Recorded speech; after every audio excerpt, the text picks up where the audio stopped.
to the DolphinsTalk.com podcast, the most listened to daily Miami Dolphins podcast on the internet. Miami's got the Dolphins, the greatest of all. Come on, Dolphins fans. Time to fins up. We're in the air, we're on the ground, we're always in control.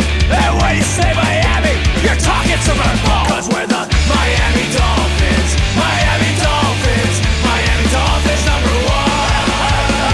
Miami Dolphins, Miami Dolphins, Miami Dolphins number one.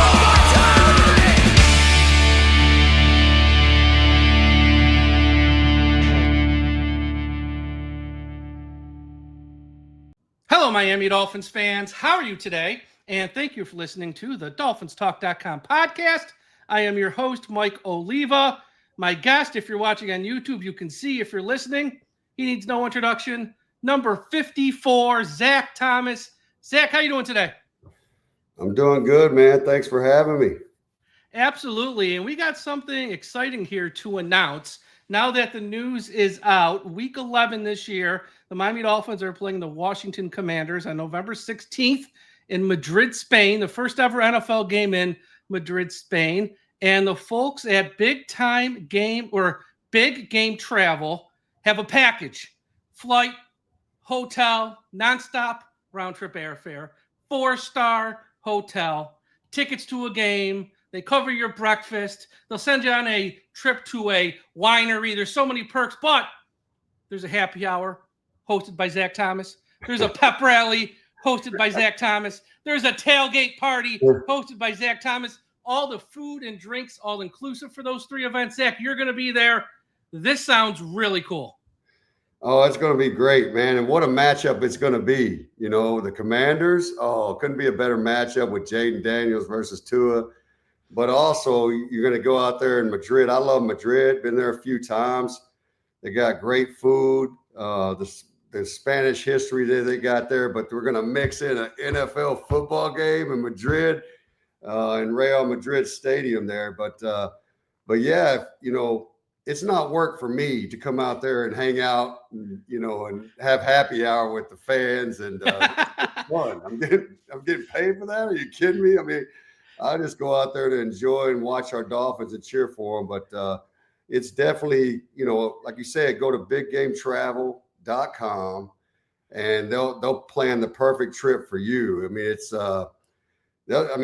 hassle-free. They'll do the rest. Like you said, they're going to set up your tours. They can set up your flights to hotels and the parties that I'll be hosting. But when you say hosted, it sounds like work. That's not work to me. No, you're just going to be there hanging out. You're going to be having fun with the rest, with everybody. You're going to be having drinks. You're going to be mingling, talking stories. People, I'm sure, are going to ask a lot of questions. Hey, what happened in that one game back in 1999? You're just going to be having a blast hanging out with all the fans of the Dolphins who sign up for this trip. And again, the website is football.biggametravel.com. If you're watching on YouTube, I have all the stuff on the screen. If you're listening in audio form, you can call 410-967-6601, or you can email info@biggametravel.com. They will hook you up. They have a ton of options and a whole bunch of packages. Hopefully one will fit your financial needs of what you want. But like we said, round trip airfare, 4-star hotel, throw in the breakfast each and every day, some tours, the parties, and of course, tickets to the game. They have some packages where you're sitting in the upper level, and they got some packages where if you spend a little more, sitting down low, whatever you like. They have it all at Big Game Travel. So, yeah, and Zach's going to be there with you pretty much the whole time, hanging out, partying with you, as hopefully we see a Dolphins win over a very good Washington Commanders team. But now, Zach, you played in a few international games before, I believe. I know you played one in the UK, I think, and Mexico still counts. It's not the United States, but are those the only two you played in? Well, Mexico City was my first one, and it was in the preseason. I broke my leg, in special teams. I left my feet, and I broke my fibula in 97. I really missed 2 weeks of preseason because I came and played the first game back because it was a clean break. Yep.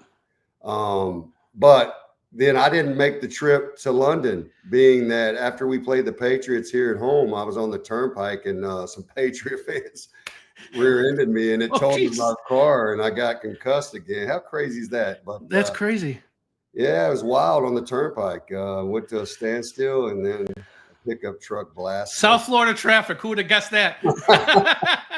That's right. That's right. But I survived, man. I'm here. You're hanging in.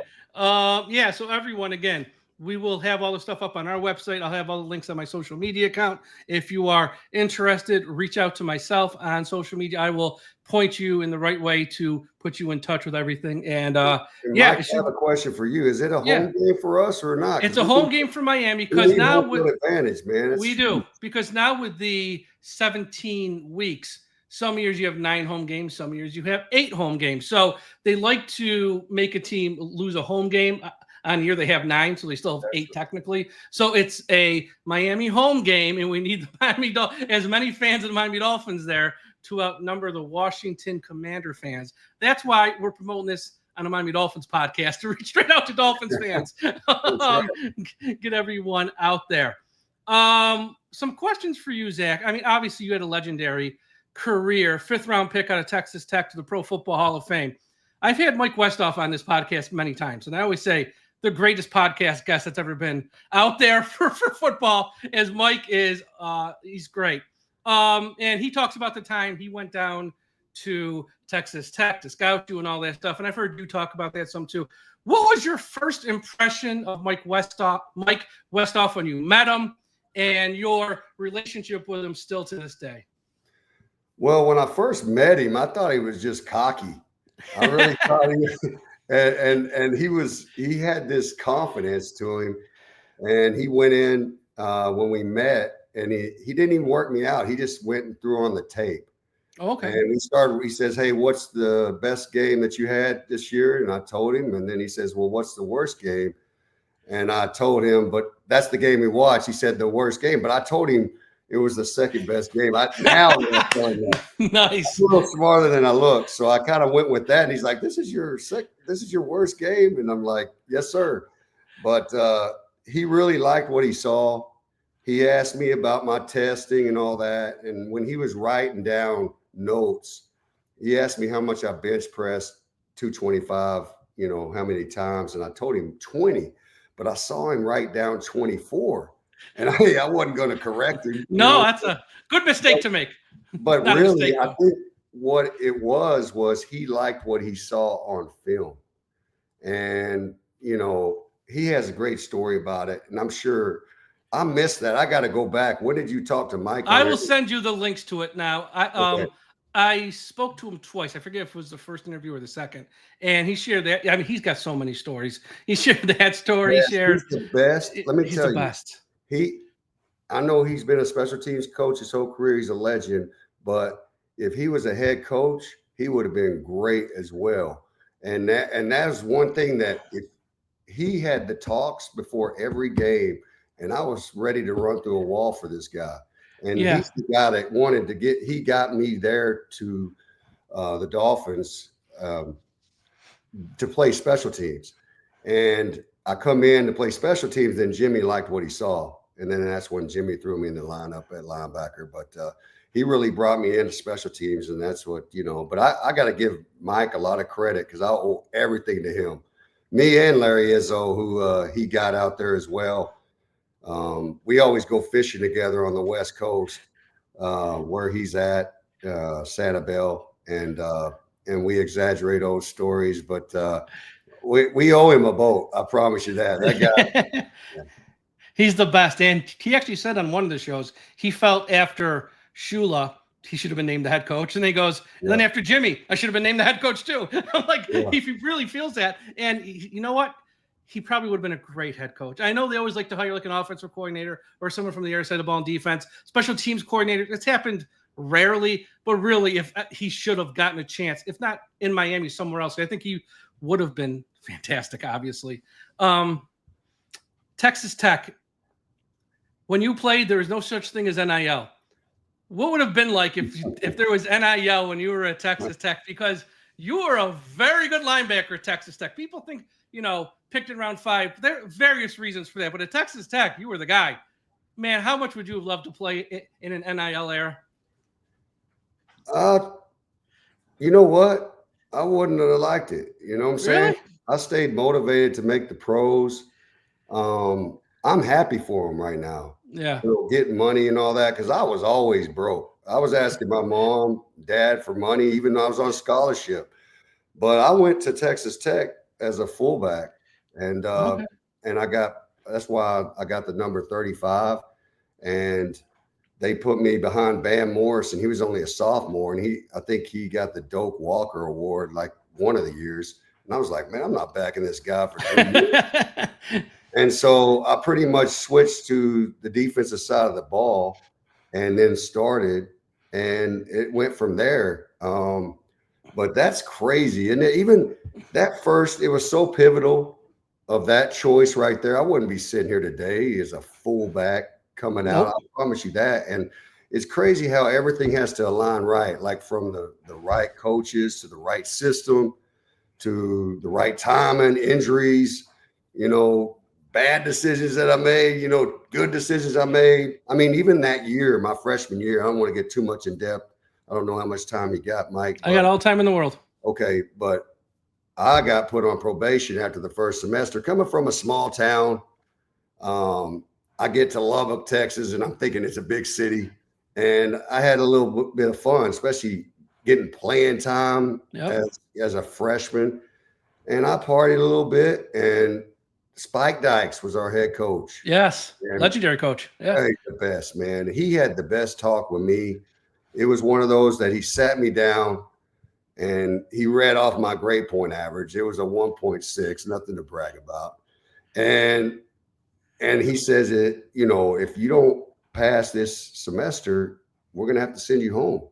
And he said, his great point that he made to me was, he says, you can find a party or an open bar open every day for the rest of your life. That's right. And he goes, and then you'll get bored with that. And he says, but you won't find this little window of an opportunity with football, for the rest of your life. You just won't. So you have this small window that, of opportunity. And after I got that talk, I went and audited my inner circle, really got more focused on football, got obsessed, and it took off from there, man, my whole Tech career. So, then I was setting the tackle records out there. And I think Jordan Brooks, he broke it. Yeah. Really? Jordan Brooks broke it? He broke my record. So maybe he could break my Dolphin record. Yeah, absolutely. And then you get picked by the Dolphins, and, you get yourself into the lineup right away out of camp. And what was it like, though, when you first show up in Miami and you're lining up every day in practice opposite Marino, obviously one of the greatest of all time. Everyone knows Dan Marino. Was that like a pinch yourself type moment? Like, I've gone from Texas Tech and I'm lining up every day against Dan Marino practice. What was that like? I'll tell you what, when I look back at it, I was in the 3rd grade when Dan Marino first came into the NFL, and I get to play with this guy.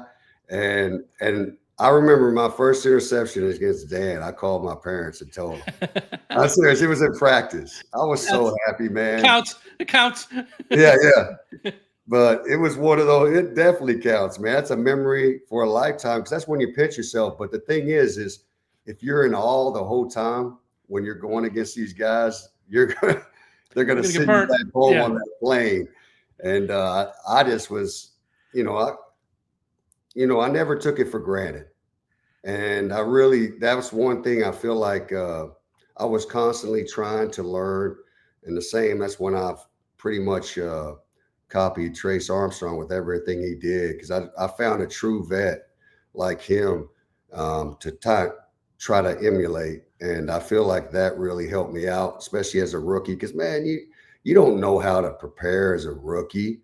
Me and Larry, we just would show up. We would be there all day, but a lot of wasted time. But it worked for us. But when you start to figure it out on how to really prepare, it's really pretty cool, man. And it's just a small window of time that you have because there's no pick up football after you retire. It's just not. You can't do it like basketball or tennis. Ain't no seniors tour like in golf. Run a seniors tour. There's no seniors tour in football. You can't do that. And so when it's over forever. So when you're there in that moment, you realize that, like, hey, man, I got the finish line coming up. You're going to sprint that whole rest of the way. And that's pretty much the mentality that I had, but I got better with time than those earlier years. But it was all in football, man. That's what it was about then, back in 96. Yeah, 96. And like I said, from a 5th-round pick to start week 1 as a rookie, it takes some guys that transition period to go from college to pro. It's a big learning curve. For you, it seems like you jumped right in and you got the job right away. And I'm sure on the job training and learning as you went those first year or two, but to be in the lineup right away, what was your transition at that spot from Texas Tech to Miami and to be in the lineup week 1 of your first NFL season? It happened so fast. You don't really prepare for it. But I will say this, that my alignment, footwork, all those things weren't great, especially those first years. But my focus was like lasered in. Yeah. When you get that, I mean, it is awesome. When you can line up and you're so focused, you don't even hear anything from the crowd unless you make a play. And you're so focused in that. I mean, and it gets harder the more years you go and you play. Because some days you just don't have it. You're like looking through a tube instead of looking, seeing the whole field. But when you start to learn how to prepare and then get to game time and you've prepared right, there's not a better feeling than that. It's the best feeling in the world, man. And so I got better with time when it came to the prep. And that's what you miss most, is that preparation and even the stress. I miss the stress because, you got the constant pressure to perform. Every play has a winner and a loser. I miss that high that you get when you do win. And even if you lose, the pressure you put on yourself in the following week and taking that to the next week is, man, it was such a fun ride, Yeah. I look back at it, it was awesome. Yeah. And those years, there was a lot of success. Obviously not a Super Bowl championship. There was a lot of success, and you played on some very good teams with a lot of great players around you. There's 2 in particular I want to ask about who are also linebackers. Number 1, Junior Seau. When he left the Chargers and came to Miami, Junior Seau, for people of a certain age, at least probably closer to my age, closer to your age, who remember back in that time in the 90s, was unbelievable. Then he comes to the Dolphins. What was your first reaction when you heard you're playing next to Junior Seau now? It was the same as when I saw Marino, because when I was in college, my roommate knew the GM with the Chargers, and he knew I was a big Junior Seau fan because I liked his intensity.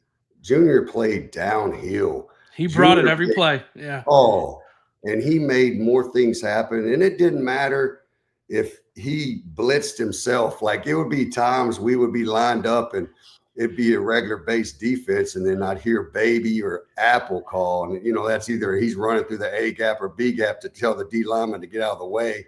And I would be like, oh, no, not now, Junior. And then he would go wreck something up and make a play. Even if we'd had a zone wide open, it didn't matter, because when he did it full speed, 100%. And pretty much, let me tell you, he wrecked up more offenses than I've ever seen. And he played 20-something years. And I miss that guy because, his love for the game and love for life, I mean, it was unmatchable. The guy, It didn't matter. He was the same speed off the field as he was on. He would go out there in tennis shoes, and they'd be like, what? Because he only knows one speed. Yep. So they tried to slow him down in practices. It didn't matter if it was like, shells. He was going full speed. You're not getting his way. And that's what I really learned a lot from Junior. I really miss that guy. He impacted me and that's another thing that I added to the prep and all that. I always watched him when he was in the building. The guy was efficient. He was never sitting down watching, 5, 6 sports centers reruns and stuff like that. He was in and out. And I tell you what, one heck of a player. And for me to be right beside him, I'm honored, man. I'm honored. Yeah, just unreal. From the time he was in college, he was signed with the Chargers, he was signed with the Dolphins. Just a fantastic player. One of the best ever, honestly, a linebacker. He was that good. Another player you played side by side with, who I think flew under the radar. He wasn't in Miami the longest time, though, because when people think about that time, it's always Pat and Sam in the secondary, yourself, Jason, Tim Bowens, like those guys. You guys get like a lot of the headlines and stuff. Moreland Greenwood was one athletic, good. Yeah. I mean, he was fantastic. And what was it like playing next to Moreland, who was just an outstanding linebacker, I thought? Well, in the 4-3, the Sam backer really had to, they would run power O's. They would run, pulling guards and everything their way, and they would have to spill it and make it bounce so I could run. And the same with our weak side linebacker could run. So they did all the dirty work from Moreland to Robert Jones. Yep. Those guys, they went in there. Dwight Hollier, they all would go Dwight in. Hollier, oh yeah. And those are the guys that don't get any credit, because if I was playing Sam, I wouldn't be sitting here talking with you right now. I promise you that. I was playing the perfect position because I could really run. And the 4-3, man, I knew that defense, and it seems vanilla and simple, but for me, with alignment and everything, that's where I got the best out of it. But Moreland was great. Same with the other guys that I named, and they did all the dirty work, and then I would make the tackle, and then they, beat my chest like I did all the work. But yeah, it's I'm very appreciative of all the guys that I played with, especially those early defenses, and we did have good defenses. And oh yeah, we would go into some games, and they would say, "Oh, let's win this in the fourth quarter," and I'm like, let's win this in the first quarter, man. Exactly. You would go with the bend but don't break. We kick a field goal, kick a field goal, kick a foot, and we would mention it was okay to punt. It's not okay to punt. It's like, so for me to keep the guys together was important, that we just had to work on ourselves. But those earlier years, Mike, you probably know it more. We went 5 straight years, or am I exaggerating, to the playoffs? Or it was close. It was, yeah. I mean, from 96, 97, 98. Yeah, you probably went about 5 straight years in that span there, up through Jimmy, and then into the early years of Wanstick. I think Jimmy missed it the first year, so like 97, 98, 99, 2000, 01. Yeah, it was probably 5 years, because then 02, you guys lost that final game to the Patriots, I think. So yeah, it was about 5 years. Yeah, okay. Yeah, and I remember even back then, be careful what you wish for, because I was like, man, we're going to have to lose somewhere we can get better draft picks and all. And you know what? After that, it definitely we did. It didn't work out, but I wouldn't change anything. I feel bad for the people, the fans, the people that support us, but for that defense, I take a lot of pride in that defense, so I never regret anything, because we really, really had some really good defenses for some years there. Oh yeah, you had some great players on that side of the ball. Great players. Ricky Williams comes to Miami, and I've had Ricky on the show a few times. Ricky's one of the most interesting guys I've ever spoken. I mean, in one breath, he can talk about running the ball in the NFL and college. Next thing you know, he's talking about laws trying to pass through Congress to make weed legal. I mean, he is a fascinating dude to talk to. And then he'll tell you about his time playing minor league stuff like that. Because he was picked by the Philadelphia Phillies, I think. So, I mean, he's got a wide range of things. What was it like playing with Ricky? And is there a great Ricky story you have? Because it seems like everyone's got a great Ricky story of some sort. You know what? I love Ricky. at the time, if he wasn't so good, I was very upset when he went Yeah. off to Australia and all. Yeah, But it's because he was that great of a player. He he was was. a game changer. And to be honest with you, I feel like he came because he was so good. His quads were so big, and the way he could run, he was hard to tackle. And he's a great guy. And the one thing with Ricky is, man, hey, I never smoked, but it's not a performance enhancer, man. Clearly not. The NFL, they need to crack down on the guys that, are taking those performance enhancers, back then. But this is definitely not, and especially nowadays when you think about it, they would pass out pain pills like candy, and Yeah. that's worse for you than any of that. So for me, I just wish during that time we could have been better. I could have been better. Hey, trying to get around the test or something. Yeah. Because I feel like that was our time. That was our team. And when you lose that running game, yes, we ran him. But that's because we were playing good defense. And when you run the clock, that's the best defense you can Yep. play, keep us off the field. But as for Ricky, I don't know. I know this is that he said he was coming back early. He was in Australia, and he called my agents, Drew and Jason Rosenhaus, and they flew all the way to Australia. And they went looking for some tents, and they finally found Ricky. And he said he changed his mind. Like, they already did this long trip. Flying to Australia. They're telling me, hey, Ricky's coming back. I'm like, yes. I don't care about the preseason. I just want him back. And then they go all the way out to Australia, and Ricky changed his mind. But hey, I don't have anything bad to say about Ricky, man. Super talented, super kind guy. So sweet and gentle. He really is a sweet man. He was a great teammate, man. There's nothing bad I can say about him. I just was frustrated because, man, you lose such a great player. It was tough on us. So, yes. Yeah, what he said, what he said on this podcast was that it's not about how many times he was handed the ball, because who wouldn't want to, run the ball? It was the types of runs. He goes, there's various types of runs. You run up the middle, you're getting hit pretty good. You run to the outside to some space, sometimes that can be a little easier. So his whole logic was, I told him, there's various types of run. Let's sprinkle them in a little bit more. And I don't know, it was the whole thing. I mean, I'm not knocking our offensive line. No. They weren't the top offensive line, and he was still running. And I remember a time when he went to Wanstead and even asked for more carries. So I don't know what the true. He would only know that. He would only know. Yeah. When he was running that rock, man, we had a chance. We had a chance with a good defense, and we were running the rock. And I feel like Jay Fiedler, we had a chance to win with Jay. I promise you that. He was a smart quarterback, and the injuries caught up to us, and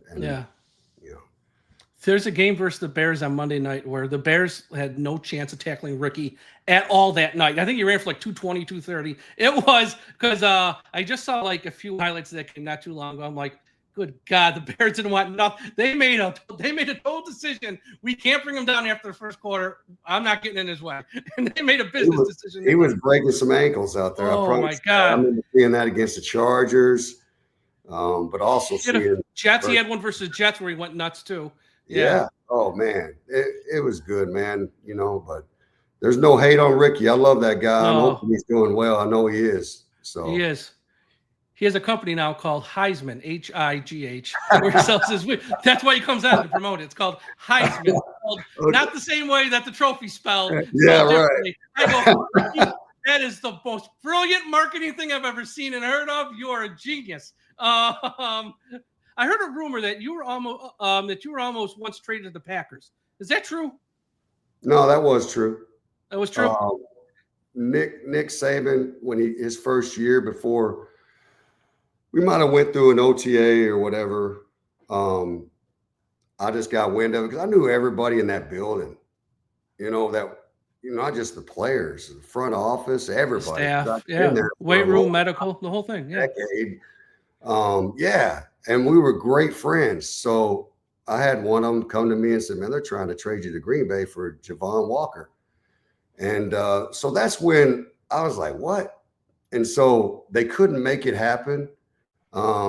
So when I played that year, I probably had one of my better years, even under Nick Saban, because he didn't think I was going to be good in his 3-4 system, which I understand. It's a lot of big linebackers, but I promise you, it was better for me than my 4-3 because you think you're less protected, but you really have 5 guys on the line of scrimmage because you got 2 outside guys, and you're more protected, especially when I could move them around a little bit, especially versus formations, and they gave me the freedom for that. I enjoyed that more than even my 4-3, even though that's what made me was the 4-3. But yeah, he was trying to think that I wasn't big enough. But when I played that season, there was no trading me after that because he's like, "Hey, we can't get rid of this guy." You know what I'm saying? So I made it hard for Nick to trade me. Yeah. Pro Football Hall of Fame, 2023, you get the call, you're going in. Fans of the Dolphins in all the years prior, every year where you weren't in, they would rally on social media. They'd make T-shirts and wear it. They would send angry tweets to the Hall of Fame voters. And I'm like, guys, you can send angry tweets, but don't be swearing at them. That's not helping the cause. Like they were so in your corner, and then you finally get in.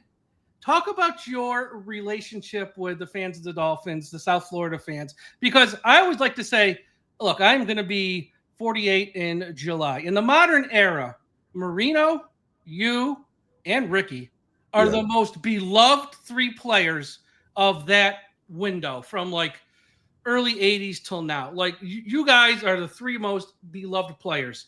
What's your relationship with the South Florida fans and all the fans of the Dolphins? Because they were really pulling for you and fighting for you to get in. Well, I thank you as well because you get a lot of super fans on here. When I see them go on there, I know almost a lot of them. That's who I want to meet out there. Hopefully some more come out to Spain. Yeah. But I really appreciate that because that's the respect that they have for you. But it means a lot when, even when I wouldn't make it, I would go read some of the, I don't know, what do you call them, the blogs or Twitter? The blogs, message board, Twitter, social media. Yeah. Some of your stuff that you would come out and say, "Hey, he deserves whatever."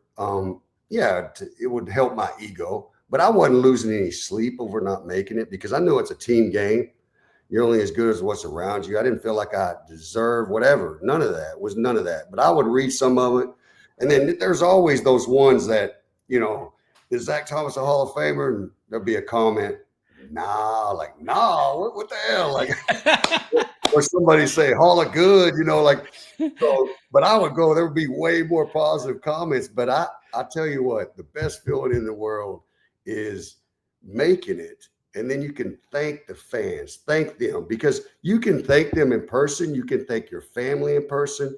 You can thank your friends or teammates in person. Nothing like on the induction stage when you thank them. I wish I could have had longer. They limit you in the time. But my whole thing to all those people that say, nah, well, hey, I get last word. I got, what I'm saying? I'm on the stage and that big, right back here, that big clump of clay, it speaks volume, right? You don't even have to say anything anymore. I wanted a little bit of hate on that. But like I said, when you throw on that jacket, the gold jacket at the gold jacket dinner, man, there's nothing that makes you feel better for you, but not just yourself. It's everybody that helped you along the way, because there's way more people that helped me get to where I was. It wasn't me. I wasn't born a Hall of Famer, and I didn't do it all myself. But that's when you can tell the people that helped you along the way. And then you should have seen my party. Everybody's there, from high school teammates, college teammates, pro teammates, all in one area to celebrate you. You know what I'm saying? I mean, I had more people than I would have at my funeral. You know what I'm saying? It's like all there to party. And it was a great time. So I am grateful for all the fans to keep putting pressure because, and I know I'm rambling with this one. It's because over time, as you know it, Mike, like your name starts to fade. And if you miss that window, it could be like with Richmond Webb, who That's deserves what I it. was just gonna say. What do we do about Richmond? He deserves it, but he hasn't played in so long. I think in the mind of some of the voters, it's recency bias. Oh, I just saw so and so play. He should. No, Richmond was better. But the more time, your name starts to fade. And for you and the fans, they were so passionate, and to put that pressure and keep putting your name out there, yeah, that helped me. And so I thank you to all your super fans, especially that follow the Dolphins talk here, and then also who are going to come party with me in Spain. We'll definitely I'll toast to that. Yeah, absolutely. A couple more questions, and I'll let you go. Jimmy Johnson. Everyone saw the video when he surprised you at your home there and told you you're getting in. Talk about your all these years later, your relationship with Jimmy, what he means to you. Obviously, he took you out of when you were in the draft and stuff out of college. Talk about your relationship with Coach Johnson. Well, it's another thing that it was great timing, as I talked about earlier. Going to a coach that believed in me. And I don't know if he really believed that in me at the very start when he drafted me. It might have been for Mike Westhoff, who Mike said he was in his ear. But it was once I got there and he's like, I'm just going to throw this rookie in his first year, and to throw a rookie in to start, that's hard. Like if I went to the Pittsburgh Steelers and they have all these veterans at linebacker, it wouldn't have been the same. I've been a special teams player until maybe I can earn a job. But I came to the perfect situation, and Jimmy being hopefully I reminded him himself of a player. And once he saw, like from the beginning, I just remember him telling me that I'm starting. And I really just thought, man, it's going to be kind of uncomfortable because I've been looking up to Jack Del Rio for a while and he's helping me, but I didn't know he was going to cut him. That's how much faith he had in my play. So he cut him, and I'm like, man, I better step up my game. I never wanted to let him down after that.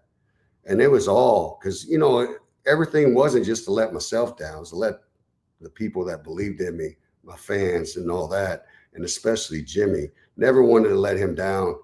And I love that guy. I got to get out to the Keys more often. Every time we're supposed to go fishing, we sit there and have Heinekens, and we don't make it ever fishing. We just exaggerate those stories. But I love that guy, and I owe everything to him. Yep. Your family had some exciting news here the past few weeks, as your nephew Mason was a second-round pick to the Jets in the most recent draft. Now, you went in round 5, Jason goes in round 3, and the kid goes in round 2 at the top of round 2 and makes you both look bad. How exciting is that to see your nephew? Look, we can have all the jokes about it's the Jets, blah, blah, blah. But seriously, all joking aside, how exciting is that to see your nephew get picked at pretty much the top of round 2, and now he's going to start his NFL journey? It was a special moment that night. Father Ed, the priest that was given the pre-draft prayer, said, "Hey, we're there to support you, even if you go to the Jets." How about that? The priest is quoted in the prayer, and then he goes to the Jets. So Father Ed out of Bonaventure, St. Bonaventure, he baptized all our kids. But it was a special moment, mainly because, I knew this kid is obsessed with football, and he put in countless hours. And I just remember him. I remember when he was born to when I would go over to their house and I would rough him and Isaiah up, his brother, as kids. And then I watch him at the Davie Broncos all the way to St. Thomas. It was just to see that gradual, it was a special moment. There's nothing like it's quiet in the room. It brought back memories when Jimmy had called me, said, "You want to be a Miami Dolphin?" It was the same when they called him. It was quiet. And I saw Buffalo was on the clock. I was like, Buffalo? I don't know about Buffalo. Not Buffalo. But then I see it's our rival Jets. I'm like, oh. So I cried. I cried when he had the moment. And then I cried when I knew the Jets were going to get better. Picking them up. So it was one of those that, even Kevin Mawai texted me. He got a good laugh out of it. Sure he did. I'll send you one of my jerseys to bar to wear at a game. I'm like, I'm not wearing a Jets jersey. But I will say this. When it's family and I seen what this kid put in, I mean, he's a gym rat. He loves the game. He made his own path. And he's a heck of a player, man. And he's young. He just turned 21 last week when he was flying out to New York. I always wanted the Jets to go, 0-16, 0-17 now. But I had to tell my Dolphin fans that, man, I can't cheer against my family. No, you can't. You can't. I mean, I want them to go, maybe 15-2 and lose. That's right. The Dolphins. I don't want them to do bad. I mean, it's family. Just think if somebody's in your family, right, Mike? It's like, of course. That dream of making it to the NFL, because you put all those years of having that dream. A lot of work. And it's a lot of work. Everybody's telling you you're not going to make it. You're not going to make it. A lot of countless hours. And then he does make it. It doesn't matter the team. I'm not cheering for them over the Dolphins. I promise you that. But I still hope he has at least a touchdown and 10 catches versus. But I mean, come on. Look, it's like, it's only a 4-year contract. Yeah. It's not a life sentence. It's a 4-year They're not going to hate him. They're not going to hate him again. After the 4-year deal's up, just make sure he understands he's free to go anywhere at that point. Yes, absolutely. All joking aside, though, that is awesome. And me, like as a fan, like I said, I'm going to be 48 in July, seeing Mason Taylor, Oronde Gadsden II. It's like, damn, I watch the dads. I'm getting old. I watch the fathers play. You got Mason, you got Oronde II going to the Chargers. It's like, holy cow, where's the time gone? But that's, they had to be such an exciting night for the family. Obviously, like I said, the team, irrelevant. We can have jokes about it, but irrelevant. Going at the top of round 2, there's not many people who can say they were picked near the top of round 2 in the NFL draft. That is a huge accomplishment for him and for everyone in the family. I'm sure it was a crazy atmosphere and great party that night.